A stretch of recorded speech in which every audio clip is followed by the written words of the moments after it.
Welcome to this session, Federalist Society Conference on the Constitution and Federal Criminal Law. This session is about improving national drug policy. If you're interested in an airplane flight to Miami, you're on the wrong plane, so that's down the hall. My name is Jeff Eisenach. I'm a visiting fellow at the Heritage Foundation, and I've done a little bit of work on drug policy there recently. I'm also president of the Washington Policy Group. I'll be moderating this panel this afternoon.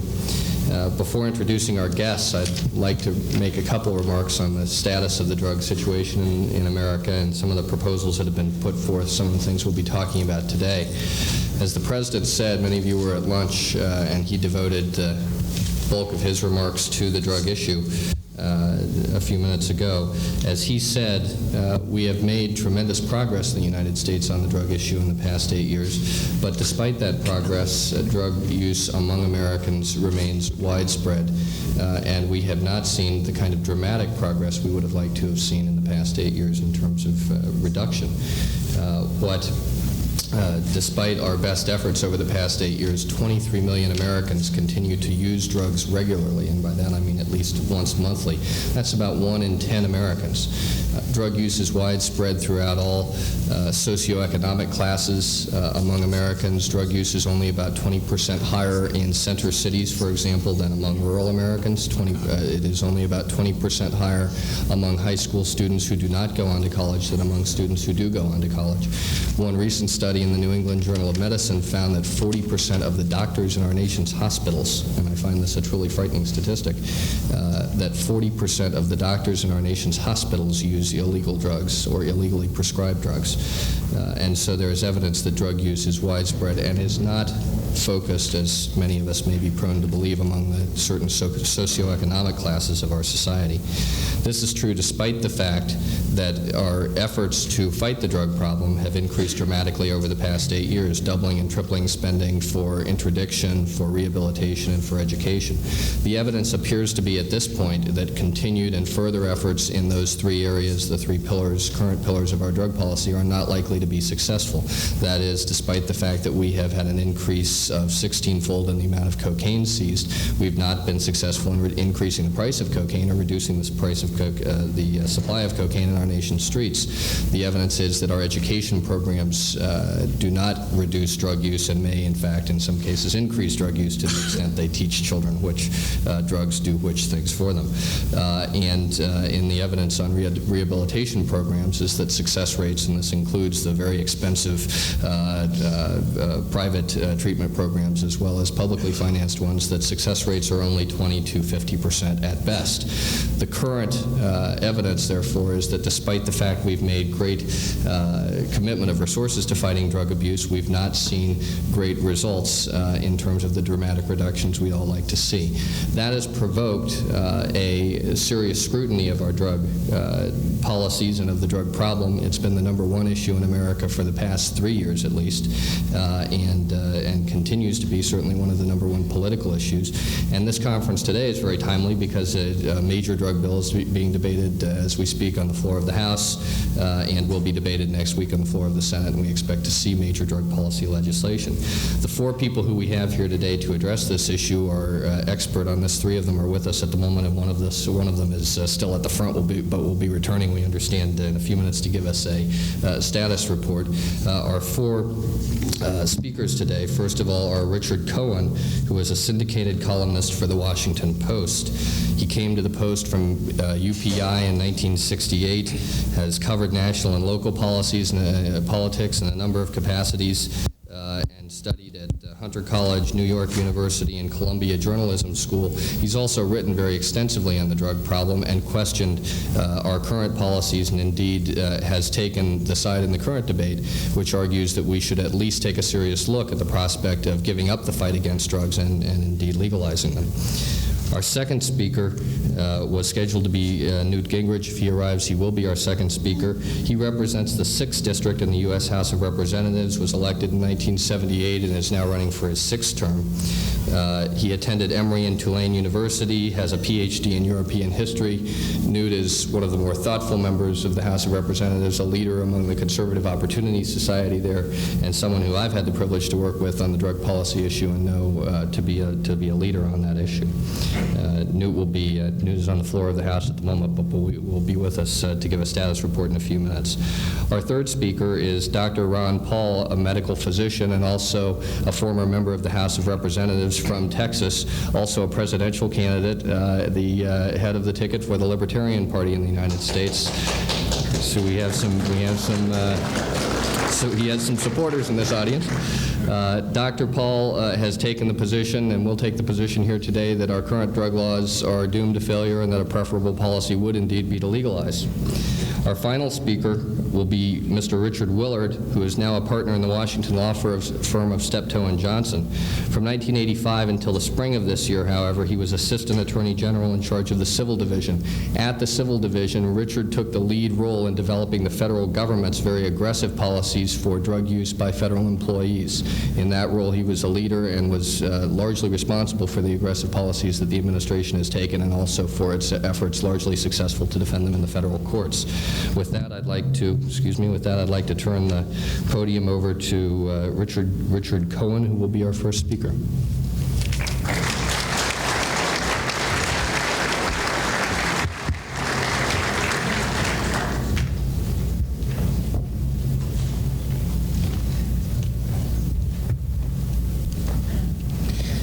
I'm new to glasses, and I don't know when I need them and when I don't need them. I just found out I need them. My position on this issue is clear and unequivocal. I am for the legalization of drugs, I think. Maybe, and possibly. I hesitate because I don't know what would happen if drugs were legalized. What bothers me is no one knows because the issue has never been seriously studied, never carefully studied. I wrote, a couple of columns on the issue, putting in that caveat, because what I'd like to see done is see the whole drug issue rethought. I'd like to clear away the underbrush of propaganda, lies, fear, misconceptions, and sort of start all over and rethink it. Get to the bottom and start defining what we're talking about. At the very least, define the difference between abuse and use. We throw those words around a lot. I've concluded, like a lot of people have, and like apparently the President did not this afternoon from what we just heard, that the war against drugs has not been a success. If you reported the President's remarks correctly, he said the war against drugs has been a success. However, there are 23 million drug users. 40% of doctors or residents are using illegal drugs. Went on to talk in those terms. That is about the kind of success he's had with reducing the deficit. We can't, no hissing yet. Wait till I get to the stuff. We can hardly afford any more successes like this. I don't want to go through a litany of facts that you already know. Drugs are coming into the country. They continue to come into the country. Interdiction is a failure. There are, by the President's own statistics, 23 million drug users. You can assume that the number is underreported. People are still using the stuff. But in fact, the situation has worsened. What you've got in this city alone, in Washington, D.C., is an epidemic not only of drug usage, but of murder, drug-related crimes. Last week, Washington, D.C. passed the homicide record for the year, the previous record for the year. We're going to go on. We may double it by the end of the year. There are killings. There are in other cities, not in Washington, but hold your breath because it'll happen. Don't hold your breath because it'll happen. Rampant police corruption. Miami comes to mind. New York comes to mind. But you name a city. You name a city where the police really make an effort to eradicate drugs, and you can almost count to 10 before you have your first corruption case. There's too much money involved. You're talking about $400,000 bribes to cops making $30,000 a year. It's not easy to turn your back on that kind of money. You're talking about cops who are up against an implacable problem. They don't seem to dent it. They don't seem to solve it. And after a while, they get cynical and they go on the take. If you talk to law enforcement officials, that's the story you're going to get. You've got a situation in Washington where the police couldn't even control one housing development, Mayfair Mansions, which is now being controlled by the Nation of Islam, the black Muslim group, in conjunction some of the time with the police. Situation is totally out of hand. What we have established in this country as a result of our drug policy is an enormous criminal enterprise, some of it organized, some of it not organized. The result is that the people who are in this organization or in the drug business have an incentive to get more and more business.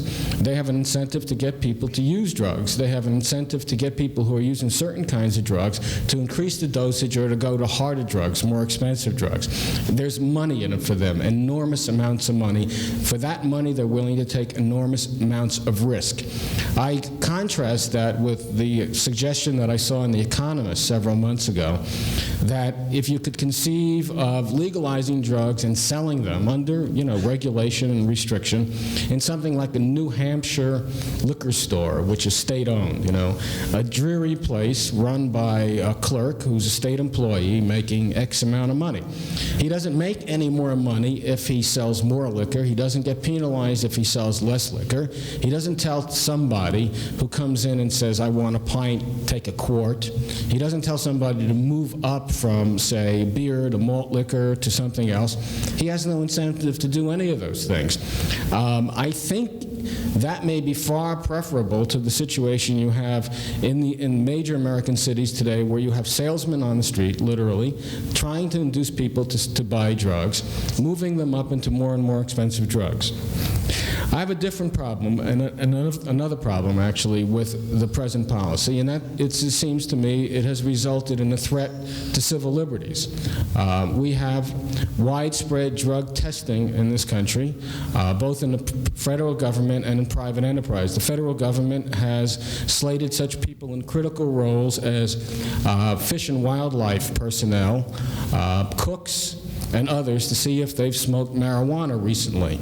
I feel that that's an intrusion on civil liberties. I feel that it's an invasion of privacy, and I feel that it's also irrelevant. I can't imagine why it matters to someone whether or not a cook smoked a joint on a Thursday and is cooking that Monday.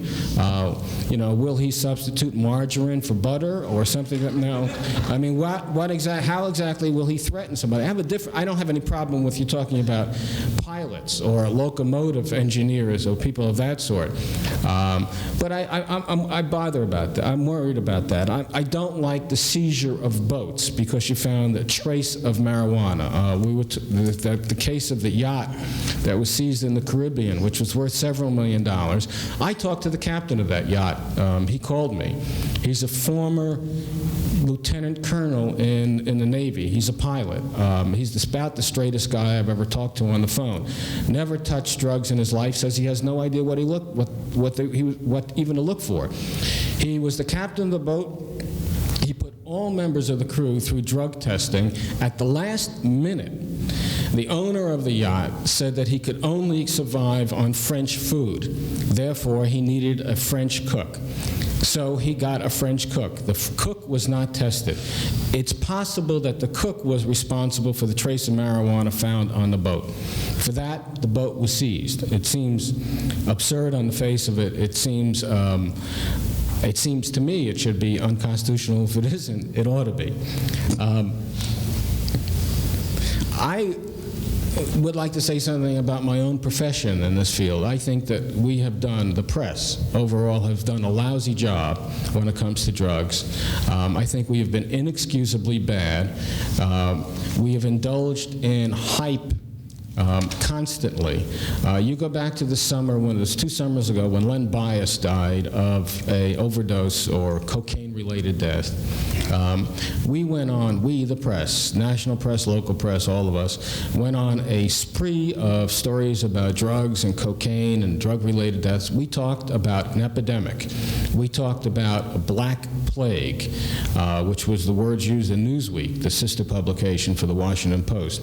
The worst kinds of terms were thrown around. Epidemic means that the situation is getting worse. No one thinks the situation is getting worse. In fact, it's market's probably improving. Less people are using drugs than were 2, 3, 4, or 5 years ago, and it also depends upon the drug. We have gone in for the worst kind of sensationalistic stories without putting the drug problem in perspective. If you get an accident such as you had on Amtrak, where the engineer was using marijuana or seemed to have been using marijuana, I won't defend that guy. I think it's inexcusable, and I think people like him ought to be tested. But nobody then starts, but then you have an accident, as you had in Arkansas, I think it was, where a guy barrels into a school bus and kills a number of kids. No, you don't get lots and lots of stories about alcoholism's epidemics and the cost of alcoholism. I think that we have to start thinking about drugs in perspective and in proportion.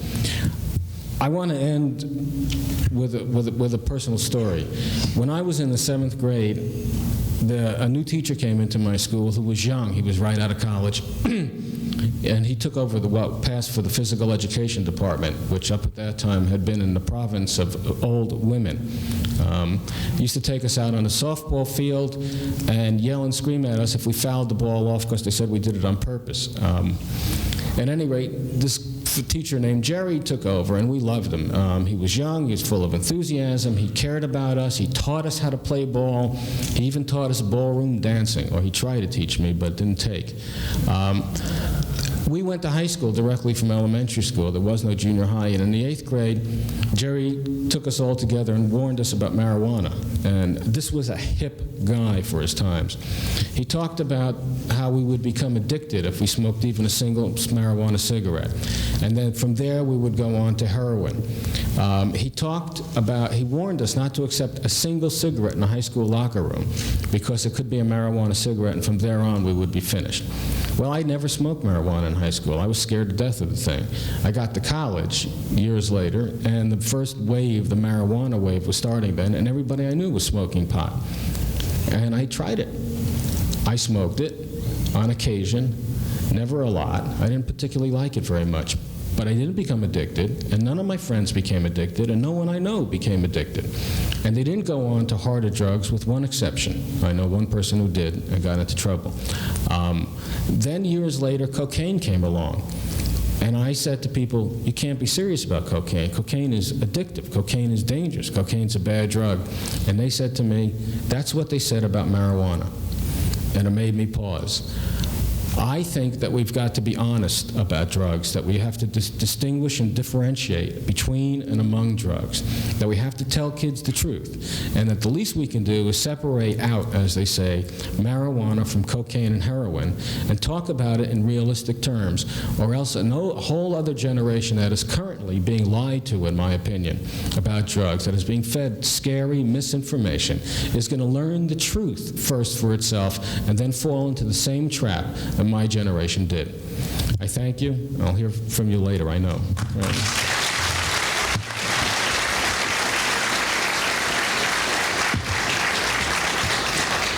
Richard, thank you very much. Newt is not with us here yet. We continue to expect him, so we're going to skip to Dr. Ron Paul. I should have said when we began here, we'll limit remarks to 10 to 12 minutes, and then we'll have plenty of time for questions and debate when the prepared remarks are over, and I'm sure we'll have some.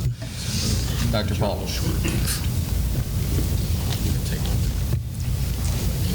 Thank you very much. It's a delight to be here, and I appreciate very much the invitation by the Federalist Society to come and visit with you and express my views and the Libertarian views on the terrible problem of drugs. Obviously, we do have a problem, and something ought to be done, and I think we can do a whole lot to improve the situation.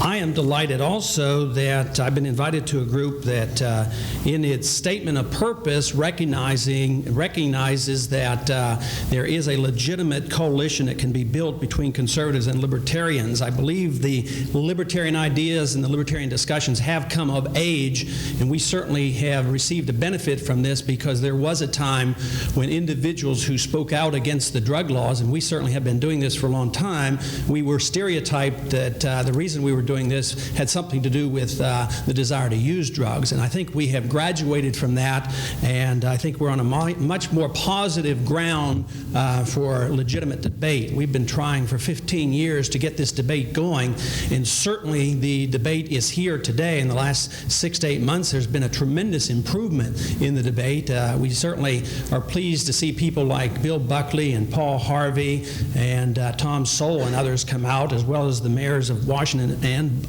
Baltimore, suggest that the laws are not working whatsoever, and therefore we ought to do something about it. And I think this is a delight. I would, though, as a libertarian, want to challenge those of you who may not like the word libertarian and feel comfortable with the word conservatives to say that possibly the conservatives have not had the best answer on the drug issue. When you think about what has happened in the last 6 to 8 years with conservatives in charge of our government, we might question the fact, how well did the conservatives deal with the deficit? How well did the conservatives deal with the Ayatollah? And how well did the conservatives deal with never increasing financing to the Soviet Union? And I would challenge them and say that in these areas we have not been, as conservatives or as libertarians, been very successful. I would also challenge conservatives to check your ideas if the ideas of drug laws are practically identical to Jesse Jackson's proposals on the drug laws. And I can't distinguish really the difference between George Bush and Michael Dukakis on the drug laws. So therefore, I think good conservatives, especially conservatives who are willing to listen to libertarian ideas, that just possibly there might be a better answer. I don't think the question should be whether drugs are dangerous or not. Everybody knows drugs are dangerous. I, as a parent of 5 and a physician, I know drugs are dangerous, and I think they're a horror. But that isn't the question. The question really is, who's responsible for dealing with problems like drugs? If there's a sickness, is it the government that deals with the sickness? If there's a societal type of problem, is it government that deals with this? Or is it the family, the church, the parents, the individual? That's really the question. We all assume the responsibility to teach our children about fire, water, automobiles, poisons under the sink. Then all of a sudden in one area we say, marijuana, the government is going to take care of it because parents can't handle that problem. If government would handle it, then we would solve this problem and put all the responsibility on government. It's a question of responsibility. And we as libertarians certainly put the responsibility, the burden on the individual, the family unit and the church unit to come up with solutions that are very vitally needed, especially today. A lot of times in the media, of course, as I'm being interviewed for the past year, the question is, aha, libertarians, you're for legalization of drugs. And I says, that is true, but the real issue is we're for legalization of freedom of choice.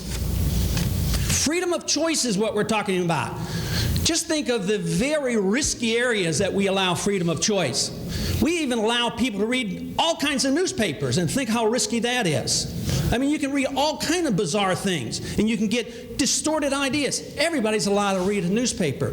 Read Marxism. We don't outlaw it because we're frightened by it or we think it's a horrible philosophy. What about religion? Think of what has been done in the name of religion. And yet we legalize religion. We don't regulate it. Some people are atheists and some people follow cults. But these are pretty vital areas, but we allow freedom of choice.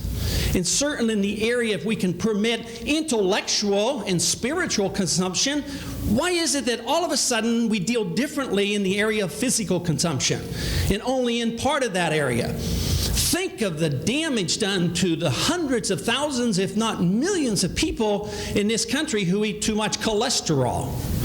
I mean, if that's dangerous, why isn't it the responsibility of the government to make sure that nobody dies of a heart attack? That's a major killer. Why is it not the responsibility of government to make sure that we stop 325,000 deaths when it comes to cigarette smoking? But what do we do there? We're all taxed to subsidize it. And that's a horror. State governments participate in the sale of alcohol, another 125,000 deaths. So why is it that we become hysterical over the idea that somebody's going to deal with something else that is dangerous, but statistically less dangerous than alcohol and cigarettes? And why throw the Constitution out the window? Why throw the concepts of privacy out the window with this obsession, this hysterical obsession that the country is involved in because the politicians are obsessed with outdoing each other with who's going to kill the drug dealers first? I mean, we have to get down to some fundamentals and start talking basically about these principles. How practical are the laws? Absolutely impractical. We believe, as libertarians, that if you want to get rid of the drug dealers, legalize them. The drug dealers are out of business overnight. How many drug dealers were there before 1914?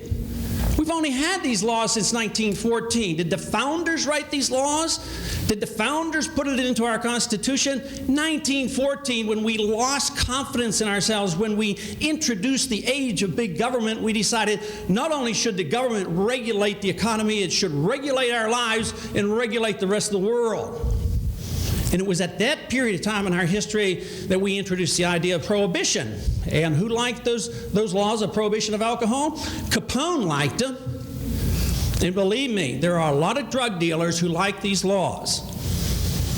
I think the drug dealer, many people who are for the laws inadvertently are the closest ally of the drug dealer.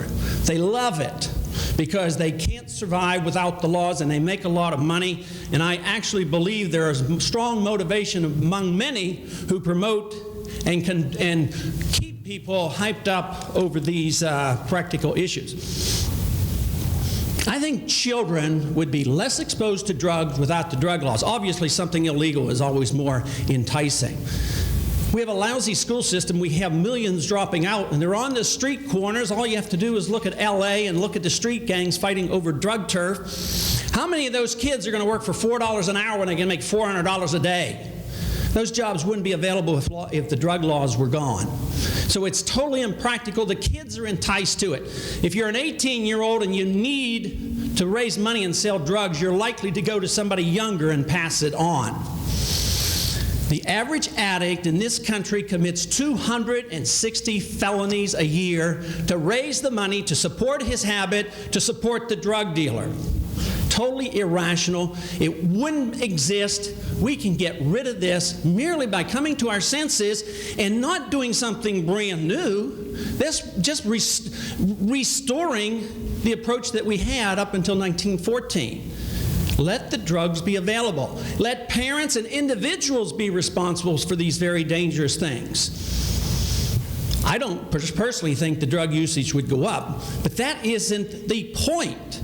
The point is who's responsible and who can do the job, and should we pass laws where we have this hysterical reaction about zero tolerance, confiscating a property without due process of law, invasion of our privacy, cities passing vagrancy laws that says if you're standing on a street corner, you look like you might be a drug dealer, so we better haul you in.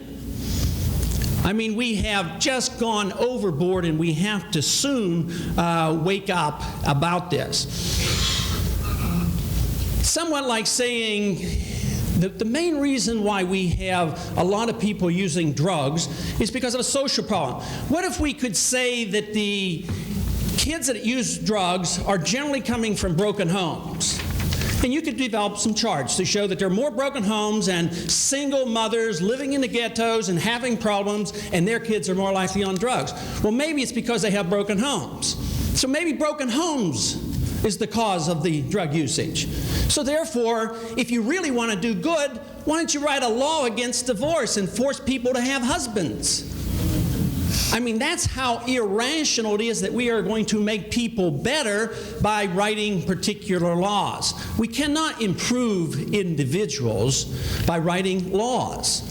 Law should be moral. That is, there should be a moral basis of law, and the principle of that is that the individual can't hurt somebody else, which means that it's permissible in a libertarian society to drink alcohol, but not permissible to injure somebody else. How would we deal with testing in a libertarian society? Well, testing would be done, but not by government, not by compulsion, but through contract. If you're the manager of an airline, you have a legal and moral obligation to make sure your passengers are flown safely. Therefore, the contract between the airline and the pilots would be that you better be drug and alcohol free. And therefore, they could and should be tested. When government's involved and the government orders the testing, then you run into the violation of personal civil liberties, and they should not be involved. When it comes to public education and coercion, then we find this rather dangerous. We are now spending close to $10 billion a year on drug enforcement, and just this past week, they're talking about spending $2 billion more. We don't need to spend the money. The money is spent unwisely. It's not doing any good. The problem is serious. The problem would be less serious if we got rid of the drug dealers and we got rid of the crime, and if we reduce the enticement to children. But we do have a sickness in the land. Something has to be done. But the worst thing that we could do is turn this very, very important problem over to the government. The government is not very good at doing anything, let alone telling children whether or not they should be smoking marijuana or not. I think the statement of principles of the Federalist Society is important. It says that the state exists to preserve freedom. It doesn't exist to improve man's behavior. This is what it's all about. When an individual injures somebody else or violates another man's property, that's something different. But when it comes to personal habits, whether they're sexual habits or eating habits or drug habits, the state has no role. Thank you very much.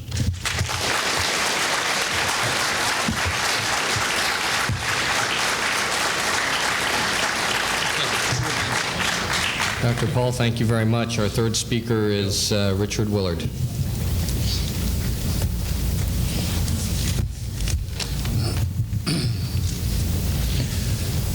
Why don't we have an effective drug policy?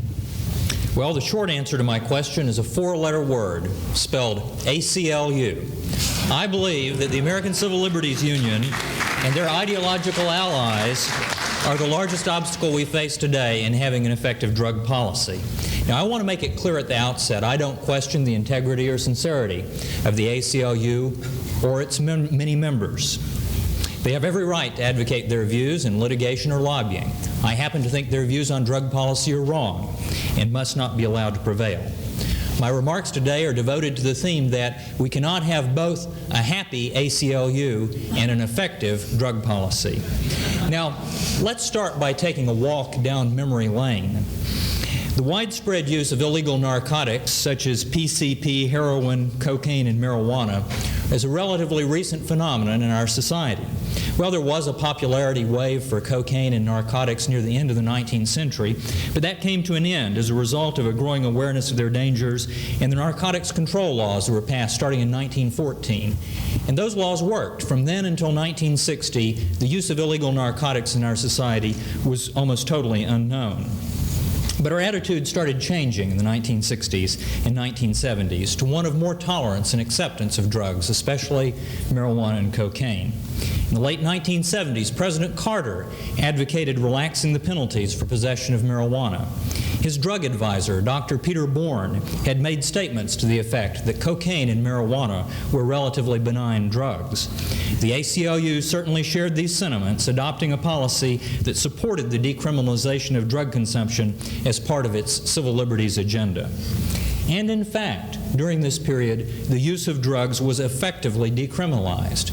Some states and localities passed laws legalizing the use or possession of small amounts of marijuana. Others, such as, say, Massachusetts, passed laws that reduced the penalties for marijuana possession to the point their deterrent impact was negligible. And in any event, regardless of the legal provisions, almost no one was being arrested for simple use or possession of drugs anywhere. By the end of the 1970s, it appeared that drugs were well on their way to becoming an established part of American life.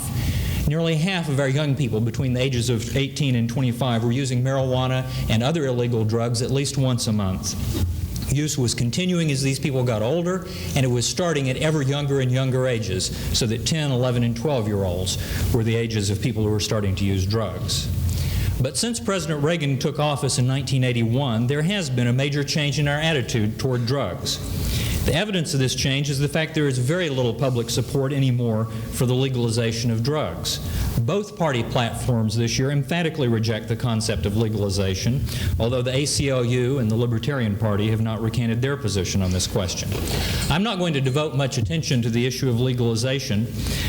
It's my own view, and I think common sense tells us that if PCP and heroin and marijuana were available at the local convenience store for a few dollars, the amount of use would go up greatly from the present 23 million Americans, with serious harm to our country. The real issue today, though, is not whether to legalize drugs, but how most effectively to combat their use. Although we've made a lot of success since 1981, much remains to be done. Public opinion demands that we do more. Back in 1986 and again this year, Congress devoted attention to enacting comprehensive drug legislation. Their strategy has been to sharply increase federal spending in three areas: interdiction, rehabilitation, and education. This is a bankrupt strategy that will not work. The reason Congress is pursuing it is that really effective measures to deal with the drug problem have been vetoed by the ACLU, and Congress is reluctant to do anything the ACLU finds objectionable. Let's look at each element first of the congressional strategy. Interdiction. The President's already described for you today the enormous effort that's gone into upgrading our drug law enforcement and interdiction effort in the last 8 years. But measured by the cost and availability of drugs, these efforts to disrupt drug supplies have been an abysmal failure. The insatiable demand of 23 million Americans for illegal drugs has continued to fuel a vast worldwide network of suppliers. The laws of supply and demand that work so well in our legitimate economy are equally but grimly efficient in the underground economy as well. But although interdiction does not have much impact, it is politically popular because it allows congressmen to blame foreign drug traffickers for what is our problem. Thus, Congress calls for continued increases in spending on interdiction, now wanting to bring the armed forces into the act. Now, I support reasonable efforts to upgrade our interdiction and enforcement programs, but we should not hold unrealistic expectations about the results that will flow from such efforts. I would like to see General Noriega go to jail, but I do not expect that putting him there would make drugs any less available on the streets of Washington or Manhattan. The second plank of the congressional platform is a vast increase in federal expenditures for drug treatment and rehabilitation programs, primarily for heroin addicts. This is also a popular program because it involves passing out federal money to local governments and the organizations that run the programs. The emphasis on rehabilitation derives from a view in the medical profession, which is shared by the ACLU, that drug abuse is a disease and it can be cured by appropriate treatment. But the truth is that medical science does not have an effective cure for drug addiction. Most studies have found the long-term success rates for drug treatment programs to be quite low. The best way to treat drug addiction is to prevent it from ever occurring in the first place. Most drug addicts initially go through a period of experimental and recreational drug use, and at that stage they can stop without treatment. If we wait until treatment is needed before doing something about the use of drugs, we've probably waited until it's too late. And from a demand reduction standpoint, it's also important to recognize that most drug users are not addicts, at least not yet, and do not need to go to the Betty Ford Clinic in order to stop using drugs. So while treatment programs may be worthwhile humanitarian efforts, it's unrealistic to expect them to have much impact on reducing the demand for drugs. Now, the third element of the congressional strategy for combating drugs is a big increase in federal spending on drug education programs for our children. Here, too, what we have is an exercise in wishful thinking at best. There are many kinds of drug education programs. Some use scare tactics, such as Mr. Cohen mentioned. Some treat illegal drugs as part of a broader substance abuse problem that includes alcohol, over-the-counter drugs, tobacco, caffeine, even sugar. I hadn't heard about cholesterol, but maybe they include that as well. Some provide information only about drug pharmacology and tell the children to make up their own minds about what to do. Some rely on group dynamics and celebrity endorsements. Most of these programs, as diverse as they are, have one thing in common. There is no proof that any of them produce a lasting reduction in levels of drug use among students who participate in them. Indeed, some programs appeared to increase drug use, maybe by stimulating the curiosity of the children who went through the program. Now, my reservations don't mean I would give up on drug education. Some programs may well have a beneficial impact, and we should continue trying to find out what will work and to disseminate that information. But I do question the facile assumption that Congress has made that spending more money on drug education will have much impact. Many of the most effective strategies for drug-free schools do not require spending money, but rather tightening up the enforcement of school discipline. In other words, what works doesn't cost much money, and what costs money doesn't much work. Now, if the congressional strategy of spending billions of dollars on interdiction, rehabilitation, and education won't work, what will? I recommend the following three-point program. 1, stop treating drug users as victims and hold them accountable for their conduct. 2, restore the authority of our teachers and principals to insist on drug-free schools. And 3, permit drug testing to assure American workers a safe and productive workplace. It is noteworthy that each part of this strategy is opposed by legislation or litigation initiatives of the ACLU. Only if our legislators and judges are willing to resist the ACLU's agenda can this strategy be implemented. Let's look briefly at each element. First, user accountability. In 1977, the Carter administration espoused the view that drug addicts and alcoholics were handicapped within the meaning of the Rehabilitation Act. This conclusion was based in part on what they perceived as, quote, a medical and legal consensus that alcoholism and drug addiction are diseases. Now, application of the Rehabilitation Act to alcoholics and drug addicts has produced some bizarre results. For example, one court held that an admitted drug addict who had been participating in a rehabilitation program for only a few months had to be hired by a hospital as an intensive care nurse, even though the job would normally give her access to narcotics intended for patients. Government employees suing to enjoin drug-free workplace programs often allege that these programs are too punitive and thus violate the Rehabilitation Act. In my opinion, these allegations are not likely to be accepted by courts, but the possibility of litigation certainly discourages a tough disciplinary approach.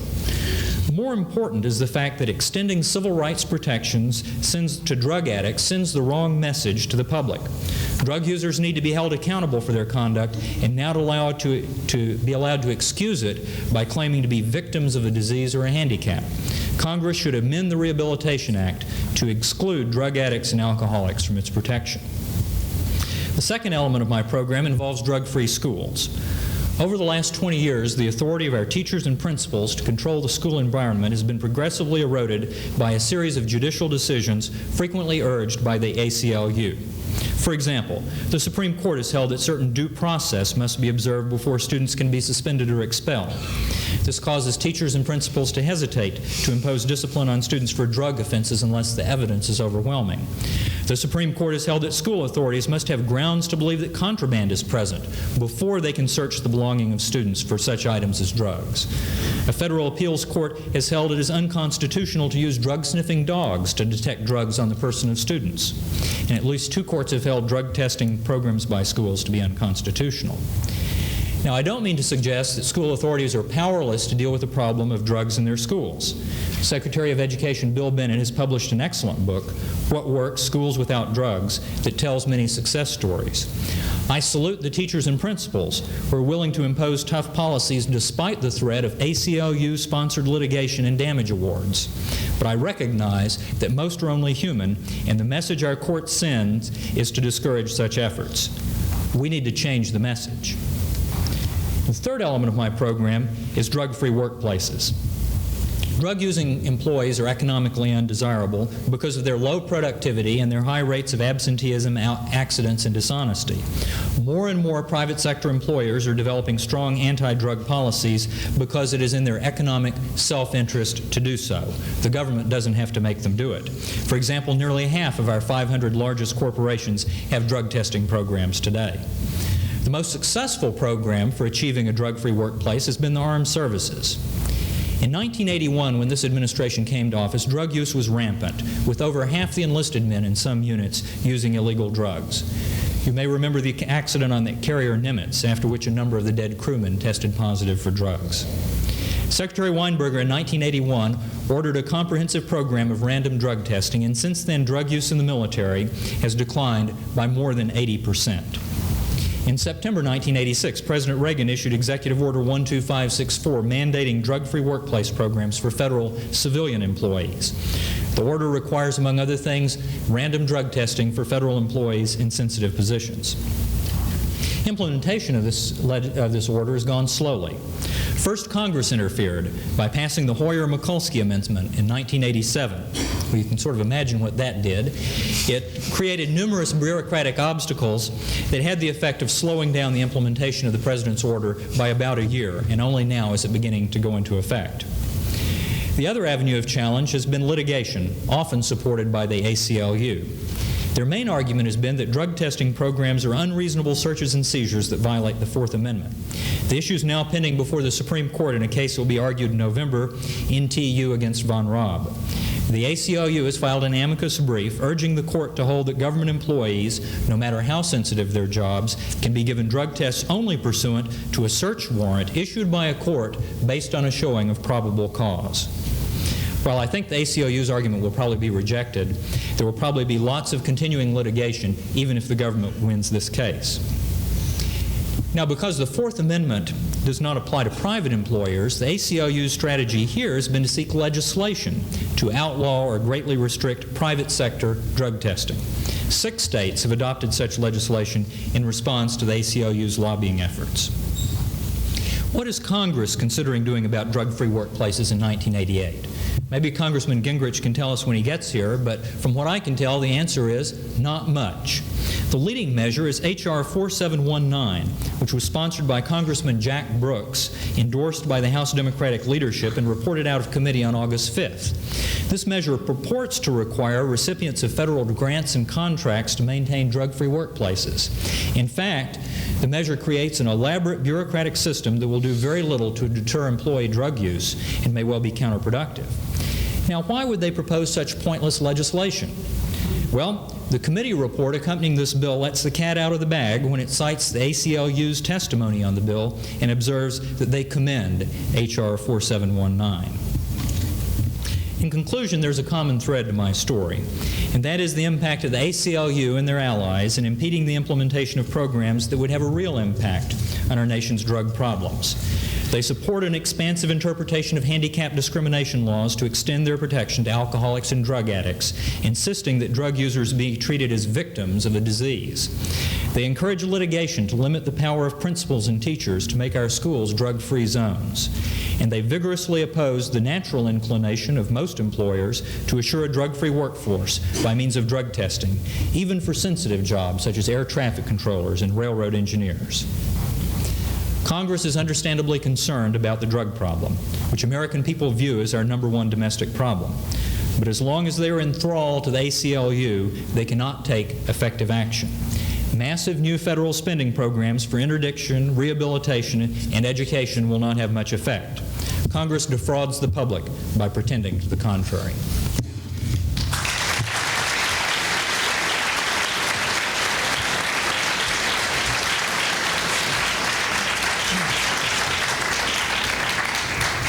Richard, thank you very much. And Newt is not with us here yet this afternoon, so we're going to go ahead and proceed to our discussion and questions and answers. We have a microphone here in the center of the room, and I hope you'll proceed to it and ask questions. I'm going to exercise the moderator's prerogative and ask the first, if I might, and I'll ask that of Dr. Paul and also, I guess, of Richard Cohen. The evidence following prohibition, and actually both preceding and following following Prohibition with alcohol is that alcohol consumption per capita fell by about 50% during Prohibition and rose again by about 50% to the previous levels when Prohibition ended.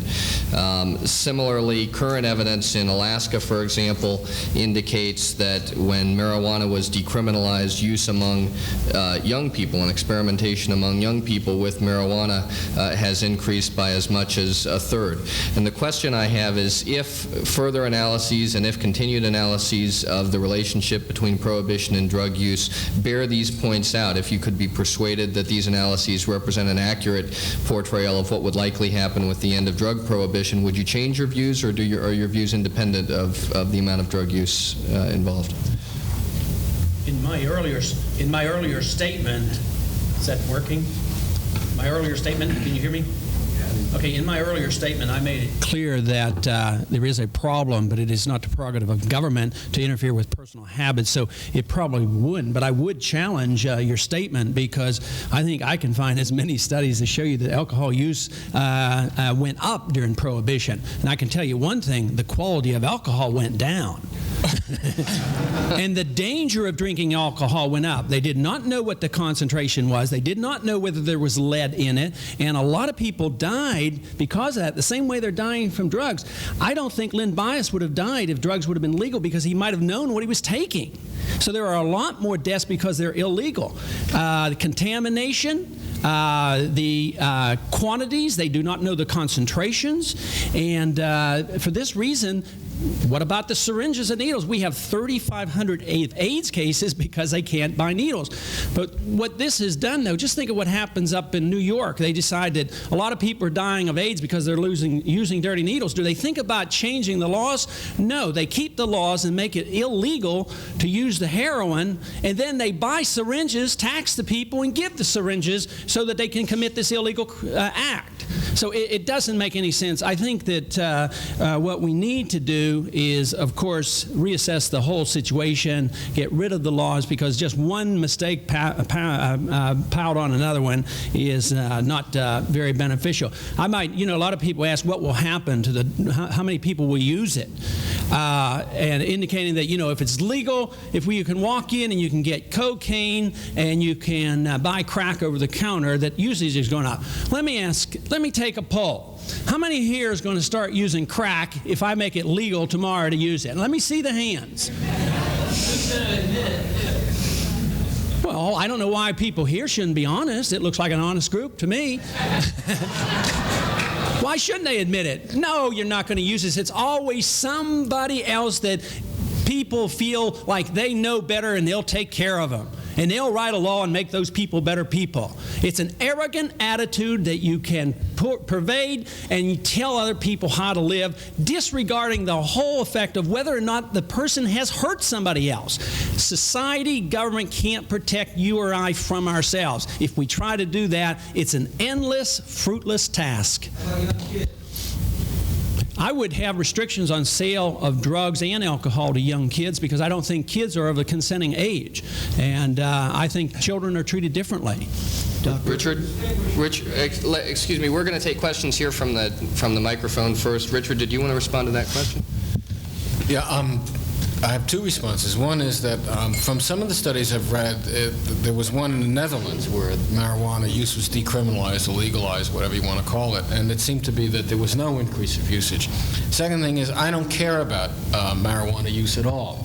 As far as I'm concerned, it's less dangerous than alcohol, and I don't even know why it's not legalized entirely at this point. I think if we studied it and we found out that absolutely that they say use of crack would go up among kids, sure, I wouldn't hesitate to say no, this would be a bad direction to go in. But I'd like to see it studied. I'd like to look at it. Let's take our first question from the audience. Yes, these questions are directed towards those who, on the panel, who favor legalization. In fact, one thing Dr. Paul just raised is he asked this group collectively how many would begin taking crack. Well, that question shows exactly the problem. This group here, I think I can speak for most people, is much more intelligent and educated than the average person on the street. Well, If you're a 15 or 16-year-old in the inner city surrounded by other people and more subjected to peer pressure than the people in this group, then I think that then your results would be different. To ask this group whether they would begin taking crack is sort of borders on the ludicrous. And if I understand you correctly, that Dr. Paul, that you find drugs sort of a victimless crime, except perhaps for the person who is taking the substance. Is that correct? Well, I'm not going to assume I know what you have in your mind. Well, perhaps I'm going to be more direct, is that while the individual is taking drugs, he is not alone affected. If one goes to the emergency rooms in New York and needs to get into the emergency room, the average person not taking drugs often has to wait a couple of hours or even a couple of days because the overdose is full. Can't we assume that's true with alcohol, too? So you're talking about alcohol as well. No, that's what the emergency rooms are filled up with, is alcohol problems. So you have to apply that to alcohol, so you have to be a prohibitionist. No, I am not a prohibitionist. Well, you have to be if you want to be a little bit consistent. Well, you have made the comparison between drugs and alcohol. Well, they're the same. Alcohol is a drug. It's a dangerous drug. It is a drug, but there are certain physiological differences in the brain. It's more dangerous than marijuana, right? The receptor sites, doctor, for alcohol are different from the receptor sites for cocaine or morphine in the brain, I believe. I have never seen a patient in the emergency room came in and just caused an accident with marijuana. I've seen plenty with alcohol. So if you want to make the society better, you have to be a prohibitionist. Well, I'm not a prohibitionist. I do have to admit I don't drink, but I'm not a prohibitionist. That's good. Is there a question at the end of this? Well, the question is, doctor, if you feel, and Mr. Cohen, that you feel that this is a victimless crime, and by legalizing these drugs, you would not have an increase in train accidents like we had in Chase, Maryland. You would not have an increase in admissions to hospitals. You would not have a great increase in the addition of any other accidents or any other adverse effects on society, and the key word here is society. I'd like to interrupt you just for a second because I have to go to dinner before you finish. You put the word in my mouth, victimless. I never used it. Of course, it's not victimless any more than prostitution is victimless. These are crimes that are committed by consent, though, and that's a different category of crime. I believe that there is a victim. I believe, as you obviously don't, that the alcoholic is a victim. I believe that the drug addict is a victim. I believe that the person the drug addict mugs to get money is a victim. I believe that there's a whole range of victims involved. But I believe that these are crimes committed by consent, and therefore they're almost impossible to eradicate because nobody calls the police. The drug buyer won't call the police. The seller won't call the police. No one's there to complain. But don't you think, as a society, that we need to control the substances, not just for the effects the drug has on other people besides the user, but the user I think, in essence, we have a public health problem in this country regarding drugs, and we treat it almost exclusively as a criminal problem. That's what I think. Let me just make a real quick. If you want to improve things by controlling what people consume, you have to control what they read and what they study and their religion, because they're important things, too, that people consume. Once you get into this business of trying to control things to make people better, you open the door to anything and everything. Well, it might be more important than physiology. A lot more important. Let's have our next questioner, please. I'd like to ask Mr. Willard, if we were in 1922 now, would you be opposing the efforts to eliminate prohibition of liquor? Or similarly today, would you want to reimpose prohibition of alcohol? And then I'd like to ask a follow-on question also, and that is, narrowly, how do you feel about today decriminalizing the use of drugs for medicinal purposes, such as the use of heroin for terminally ill cancer patients, where there's no less effective drug to alleviate the pain for terminally ill patients? Let me answer the questions in reverse order. The second question about approval of drugs for medicinal purposes points out the problem with putting the legalization of mood-altering drugs at the top of the libertarian agenda.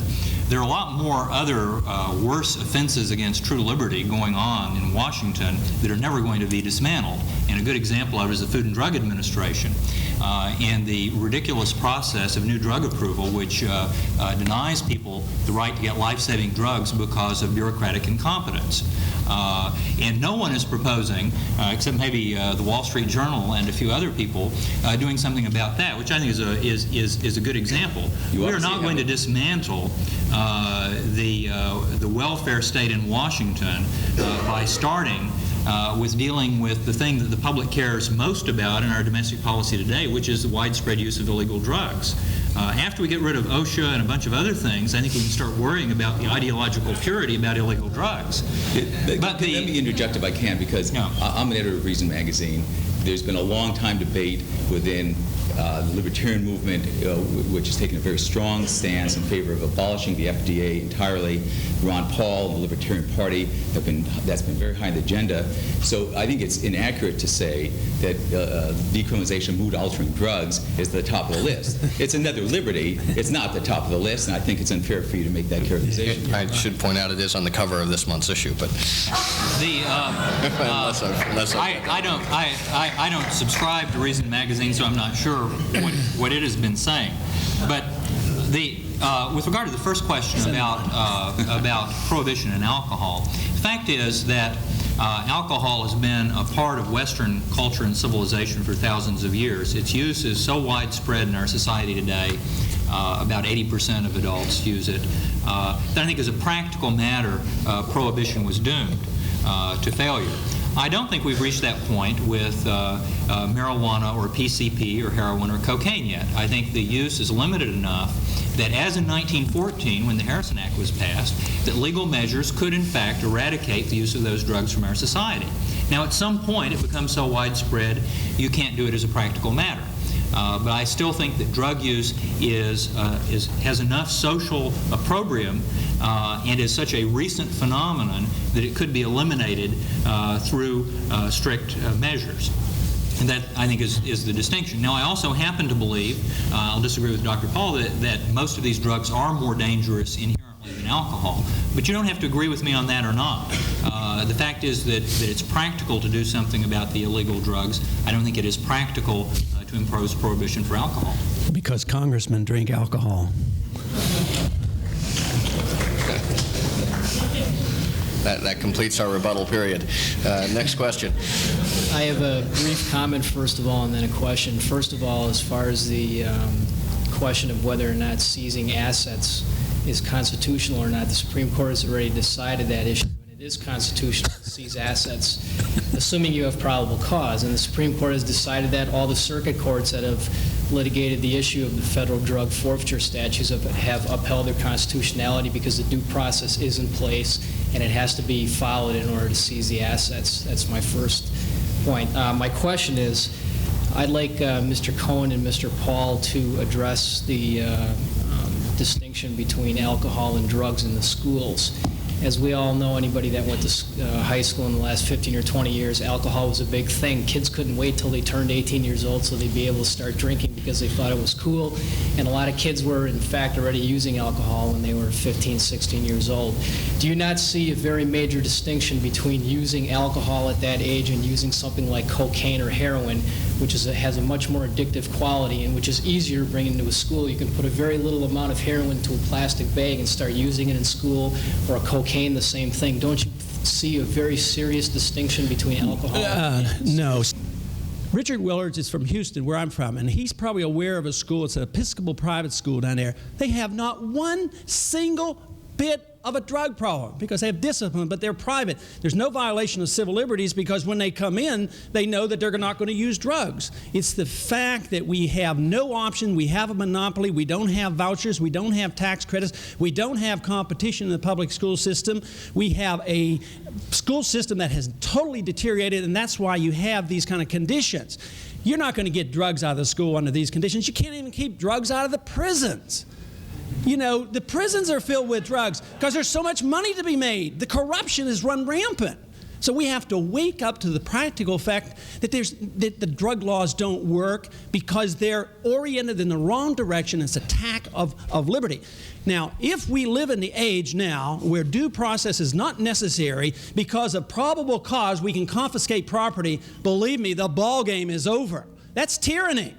And if we don't recognize that, then we're doomed. I mean, what do you think it's all about? What do you think the revolution was about? It was due process of law. The IRS does it. The DEA does it now. But we better wake up. Well, the fact is it's a crime, and the decision has already been made that if you prosecute... But there's been no prosecution. Well, what's the crime if you have... The crime is that you have to... There has to be some sort of crime committed with drugs in order to seize the assets. No, but the yacht that was seized, what was the crime when the yacht was seized? Well, I understand that. It was, but the due process is that hearings are held and that innocent owners of the property can come in and litigate the question of their innocence. If they in fact are innocent, the boat would be returned. That's written right into the statute. Yeah, I'm not a lawyer, and I'm not going to quarrel. It just seems to me absurd that if I own, say, a charter boat, and someone has a marijuana cigarette, some guest, somebody's paid to come on board, has it and drops it in the ashtray or something, and that's found, that I could lose my boat. That may be legal, if you're the owner of the silly. boat, no. If you're the owner of a boat and a passenger on the boat happens to drop a marijuana cigarette on it, then the issue becomes whether or not you had anything to do with the marijuana being on the boat. If in fact, if it's just a passenger and you are an owner, yeah. Well, but as far as I'm concerned, that's the kind of thing I cite as an example of this hysteria over drugs, especially about marijuana, which is nothing. I just want to tell you a story in response to when you asked about alcohol abuse in schools. In 1969, I think it was, I was covering education for the Washington Post, and there was one of the first major studies done about drug usage in the Montgomery County school system, which is right north of here in Maryland. And we were eagerly anticipating it, and it was when people first started to pay attention to the drug issue. And I read that report, and what do you know? I was shocked, not at the drug usage, but at the alcoholism that they found in the school system. And I went to my editors and I said, look how much these kids are drinking. And I'm not talking about an occasional beer. I'm talking about kids who are doing 6-pack a day at the age of 15 and 14. I'm talking about 12 and 11-year-old alcoholics, and nobody gave a damn. That wasn't the story. The story was that 1% of them were using pot or something of that sort.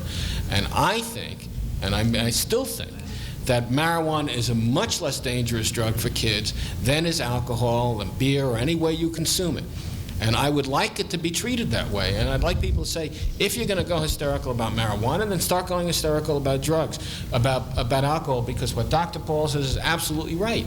You've got 140,000, 200,000 alcohol-related deaths in this country every year. Make up the number. I mean, no one knows for sure. You've got 3,123 deaths of drugs, drug overdoses. That it doesn't compare. And yet, I grant you that if we could ban the ACLU, we could probably end the problem overnight. Let me ask one. Could I respond Richard, to that? why don't you go ahead? On the question of drugs versus alcohol, I think this is a false dichotomy, although it's one that ACLU is very happy to raise in this debate. The fact is, these days, you very rarely see alcoholics under the age of 40 who aren't also drug abusers. Polydrug abuse is very common. The choice is not one or the other. The military, as a result of their program of mandatory random drug testing, has reduced drug use by 80%. At the same time, alcohol abuse has also gone down in the military. So it's not a matter of saying, oh, alcohol is better than marijuana, we want our kids using alcohol. The fact is they're using all of these drugs. Yeah, but you've got eliminating part of the problem doesn't make alcohol more of a problem, it makes it less of a problem. Now, I'd like to be able to get rid of every problem in the world, but I think that getting rid of drugs would be a step in the right direction. It would not be harmful in terms of increasing problems with alcohol. I didn't mean to suggest that alcohol in the schools was a good idea, first of all. Can I ask you a question about the military? I've seen the figures, and I'm asking this generally. Aren't you talking about a different military? I mean, aren't you talking about the all-volunteer Army which has been much more selective about who they're bringing in than the Army you had 10 years ago?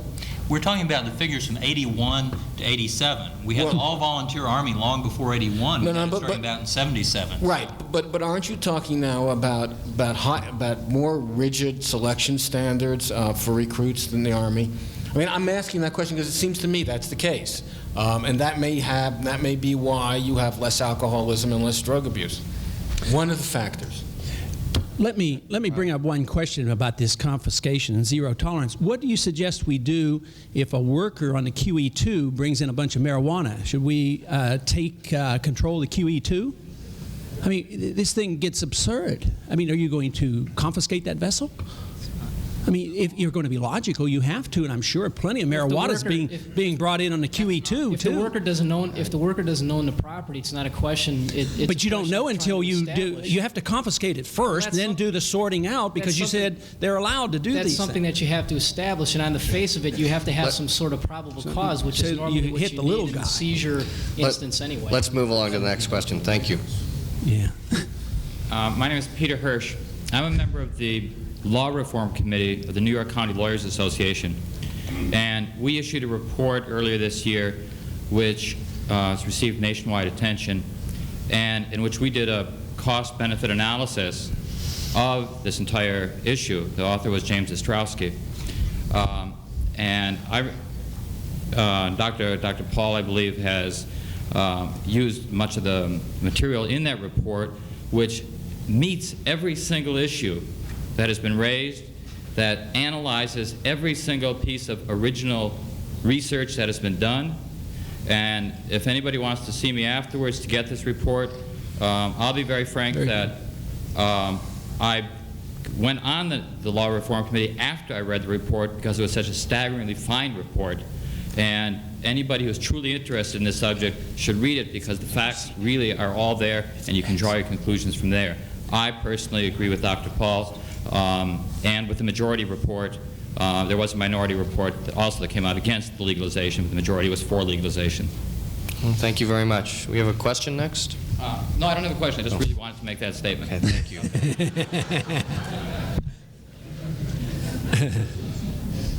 Hi, I'm Nancy Lord. I have a question for Mr. Willard. You elucidated several strategies for dealing with drugs in the school and in the workplace. I'd like to know why you feel, and correct me if I'm wrong, that these are inconsistent with legalization, why you couldn't have legalization and still have a societal judgment placed on the use of drugs and still implement the programs which you've suggested. A second question on the side is, without legalization, how would these programs affect the hardcore inner-city criminal who's not in school and not at work? Well, take your last question first because I can remember that easiest. It won't. I mean, the drug problem is quite complicated and has a lot of areas. There's an easy part and a hard part. The easy part are the recreational drug users, the people who go to school, hold down jobs, and use drugs. It's very easy to get those people to stop using drugs because you can threaten them with something bad. Loss of a job, being kicked out of school, not being able to get a driver's license, things like that. Now, there are some other people who use drugs for which that's just the least of their problems. You know, they live in the ghetto, they come from a broken home, they're in poverty, they're terrorized by violence and so forth. Now, I think getting rid of the drugs would help them some, but you know, they still would be troubled people anyway. So my strategy is not going to solve all the problem, but I think that everyone would be better off if we could reduce the level of drug use by 80%, as happened in the armed services, as a result of a program like this. And then the remaining problems could be dealt with through some of these other approaches. You know, it's not a perfect solution, but I think it would make a dent in the problem. Now, I've forgotten already what the first part of the question was, but... I'd like to know why you believe that these strategies are inconsistent with legalization. Right. Well, some of my strategies actually are not, and are certainly not anti-libertarian. I think, you know, one of the things that came out here is that one thing, not many things Dr. Paul and I agree on, but we would both agree that employers and employees ought to have the liberty of contract, so that if an employer wants to say, if you work for me, you take a drug test, that would be upheld. And I think the natural economic incentive of most employers would cause them to do that. What the ACLU wants to do is they want to have half libertarianism, as they usually do.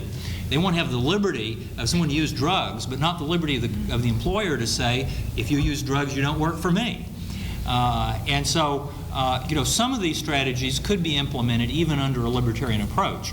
I do feel, though, that the criminal law serves an important role, a moral role in our society, and that if we were to legalize drugs, it would send the wrong signal and certainly make drug use more prevalent. I also think that if we used the kind of demand reduction strategies I've talked about to limit the number of drug users, then the criminal approach could be more effective. It'd be a lot more effective to try drug interdiction if you had only 3 million drug users instead of 23 million. And so I think that, I understand what you're saying, and there's some truth in it, but I still oppose legalization. Well, I'm going to try and limit follow-ups because we have a long line in a short time, so thank you very much. I'll be around later if someone wants to approach me. Hi, I'm Mike Lewin. I clerk for a district judge in Arkansas. Both supporters and opponents of legalization I've talked to think that legalization is going to bring drug prices way, way down. What they don't agree on is the impact of that on drug-related crime. People who support legalization say, well, addicts won't have to steal, the drug business will be busted, etc. Therefore, drug-related crime will go down. Opponents of legalization say drug-related crime will go up, because after all, look what happened to cocaine when price went down over the past 2 or 3 years. Help me out, guys. Who's right? Well, it depends, I think, in part on what drug you're talking about. Some of these drugs, I think, are related to crime because of the mood-altering consequences. A survey was done by NIJ last year of people arrested for non-drug felony offenses in major cities. And they found that most of them were on drugs at the time they were arrested. In Washington, D.C., for example, 55% of the people arrested for these offenses tested positive for PCP. Now, PCP does not stay in the urine very long. So, I mean, these were people who had ingested it very recently. So I think that, if PCP were widely available, that would cause a lot of crime. I mean, they wouldn't have to steal to pay for it, but they'd be so whacked out that they would, it would create these violent tendencies. On the other hand, some drug crime is committed for economic reasons, and the price went down. I mean, not very many alcoholics have to commit crimes in order to buy alcohol. They can usually panhandle enough money to do so. So, I mean, there would be effects running both ways, I think. Well, Dr. Paul? I think the last statement is the clincher. Not many people robbed by alcohol. And the price of cocaine has gone down, but it hasn't gone down to the market. They're still making a lot of money off it. So I would say the answer to the crime rate would go down. The crime rate associated with the sale of alcohol certainly went down after alcohol was legalized. After Al Capone was out of business for other reasons, but other Al Capones around were out of business. So there's no question that the crime rate is going to go down once there's not these huge profits. I mean, how valuable is marijuana? I understand some people even refer it to as grass or weeds or something, and literally that's what it is. It's totally worthless. And yet we have placed a lot of regulations on it and made it very valuable. And the drug dealers love it. Well, then what about the crack phenomenon? I mean, supposedly, at least according to popular myth, cocaine was much more expensive long ago, and so it wasn't widely available to poor people and all this kind of stuff. Thus, there was supposedly less drug-related crime in the inner cities than there has been over the past 2 or 3 years. Well, I think the same thing would happen if there weren't the huge profits. There would be less crime. Mm-hmm. The profit motive is highly motivated. I still think that we cannot forget the fact that there are drugs in prisons. Now, why is that? It has to be because of the money. And you eliminate that, and you won't have drugs in prisons, and you will have a lot less crime. Richard, did you want to express a view here? No, I just wanted to say the link between drugs and crime is a tenuous one. My own view of it is that lots of criminals are drug users, and then the question is whether or not they take drugs and therefore induces them to commit crime. It seems to me that if you're a criminal and you're about to go out on your daily job, that you may take some drugs. May give you a high, may do what you wanted to do. I'm not absolutely convinced that PCP or any drug causes somebody to commit a crime. Next question. My name is Gerald Kluger. First thing, I wanted to take exception to something Dr. Paul said. I was a state prosecutor previous to my present position, and I saw a young girl, 17 years old, come in on a slab, and saw a man who was driving the car come in unconscious, And the only evidence we had concerning the cause of the accident that she died in the car in was marijuana in his teeth and marijuana in a blood sample that we took that the court ruled we couldn't introduce because he was unconscious when we took it. So I don't think that there's doesn't not prove necessarily... anything. That proves nothing. Only that the man had used marijuana recently and that he was driving 85 miles an hour in a 25 zone. Now, you make your conclusion out of that, Maybe the sir. speed killed him. Well, why was he speeding? You call it speed, I call it marijuana, sir. What I wanted to know is, how do you propose that if a physician is going to perform surgery on me, I come into an emergency room, and this physician uses cocaine regularly and happened to use cocaine an hour before he came on that night and is still on the high from the cocaine and operates on me? How am I protected from that happening if cocaine is legal for him to use? Well, you've just answered it. 40% are using it, and you have all the laws you want. So it hasn't worked. So you might as well let 100% of them use it. 100% use them. That's absurd, but the regulation and control should be through the medical society, and if somebody's on drugs, he ought to be thrown out. Today, we can't even get a guy off his license because he's protected. You can't get rid of the license. I think the question, though, is how would medical societies or other parts of society, do you think they would still be permitted, for example, to throw a doctor out of the practice? Why not? If he were using... Well, why not? If it's do you think the ACL... I mean, can't we throw somebody off for alcoholism? Well, it's doctor, but the question is, if they can't do it... Richard is the expert on this question. If you do it, probably violate the Rehabilitation Act, but other than that... But if you can't stop them from doing it when it's illegal, how are you going to stop them when it's legal? How are you going to... That seems like your question to answer. No, I'm asking you, sir. If the government is unable to stop them from from being physicians when it's illegal to use them, when 40% of them do, if it's now legal to do it, and they say, well, why throw me out? It's legal to use drugs. Don't you think that the argument to get rid of them decreases its effectiveness? Well, first thing is I don't accept the 40% figure because I've never met a physician using drugs. I really haven't. Not that they don't, I'm sure they do, but I personally haven't had contact with, so I really challenge the 40%. But there's no reason why in the world why we can't put the responsibility on the medical society that you're not an upstanding member in the medical society if you're using drugs. Can I say something here? Have you asked yourself why physicians use drugs?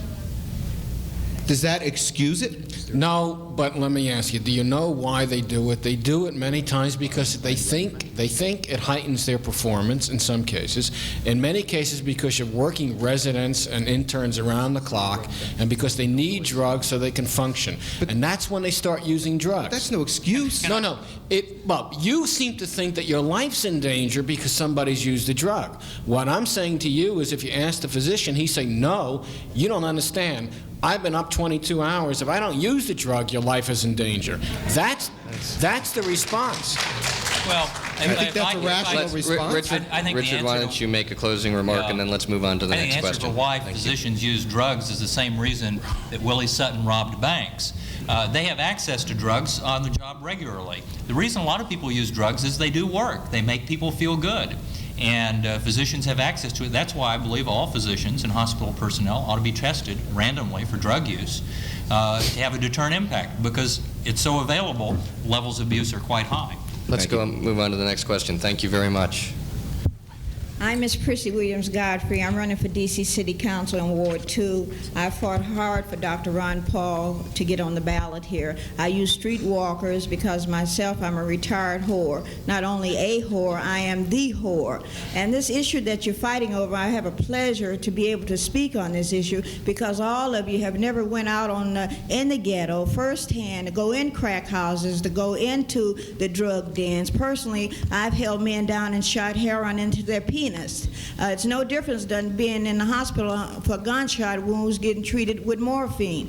And if a doctor is high and his patient is high, who knows the difference? What kind of high is existing between the two of them? You're just talking rhetoric in here. And Mr. Willard, you seem like a guy that would be a fall guy like for the Reagan administration. You're not making any sense because drugs are not going to be stopped. Man did not create no drug seeds. This is why when it's being abused and being used by the establishment because certain people want to control it over others. God sent those earthquakes to Colombia, South America, and this is something that's got to be sit down and rationed out. It's not something that one person, you or I or anyone in this room can deny, because only black people are basically in prison for drugs, because Operation Clean Sweep do not exist in white neighborhoods. White people do not even know what that means. So you better take a look at this issue, the situation, and realize that I've slept in the ritziest hotel with some of the greatest politicians in the world, and when we were up in there with cocaine, heroin, and whiskey, which is the worst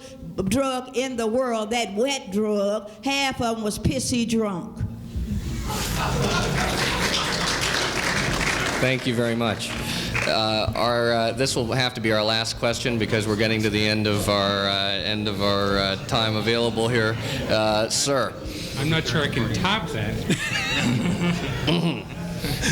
I just had first an observation about the first questioner who suggested that this audience somehow would react differently with regard to the question, Dr. Paul's question. I would suspect that if one went into the Hispanic or black ghettos and asked many of the parents there whether they would start using crack if it was made legal, that most of them would agree with this audience. I think this audience is very intelligent. I don't think necessarily that we are better or able to make better judgments about how to live our lives than the average person. And I think that comment was very elitist and very arrogant, and I don't think it shows much for us if we agreed with what he said. My question, though, is that the number that I've heard, and everyone seems to agree, and maybe it's right, is that there's something like 23 million drug users today. My understanding is that there are about 600,000 prison cells or prison beds available in our system today. What are we going to do with regard to this interventionist theory to make it work when we only have that many prison beds and we have 23 million people involved in using? My question really is for Mr. Willard. How many people are we going to have to put in jail before the message gets out? Because really that's what it comes down to, and I think you have to address this very practical question. If we've got 23 million people out there, and I think that's probably a low figure, what are we going to do since we only have 600,000 prison spaces? I think this is a very fair question. I didn't say anything about prosecuting drug users criminally. What I've talked about doing is imposing non-criminal sanctions. I agree with you. I mean, there is no way that we could physically put even a tiny fraction of drug users in jail. The cost of trying to hire the policemen and the judges and the court personnel and building the prisons to put enough people in jail to make a difference would be enormous. But I don't think you have to do that. I think for most people who have jobs or who go to school and want to have jobs someday, the threat of non-criminal sanctions is enough. The military had an 80% drop in their drug use rate. Most of that occurred because people stopped using drugs. The deterrent impact. Very few people were court-martialed and kicked out. Some were at first, but once that happened, it was the deterrent impact. So I think that there are a lot of things we can do if we just stop treating drug users as victims, stop protecting them from the natural consequences of their conduct, and let some of these non-criminal sanctions apply. Now, someday maybe we would return to criminal prosecution for drug use, but I don't think that as a practical matter could happen now for the reasons you've said. Just a brief follow-up. What penalties would you propose? The military is a little bit different environment than the civilian environment. The employer says if you test positive for drugs or we find out that you're using drugs other way, you're fired. The school says we'll suspend you, you'll get an F. The state says you won't get a driver's license if you test positive for drugs. Yeah. Those are the kinds of sanctions. Now, that's not going to deter everyone. And I'm not saying I can end the drug problem 100%. I'll settle for an 80% reduction, which is what we've had in the armed services. Let me ask a question on that. Who says they lose the job? You said the businessman, but does this businessman have to respond to the state? No, the state is what's keeping this from happening. It's the Rehabilitation Act, it's state legislation sponsored by the ACLU that keeps businessmen from imposing penalties on drug-using employees because they get sued for damages if they do.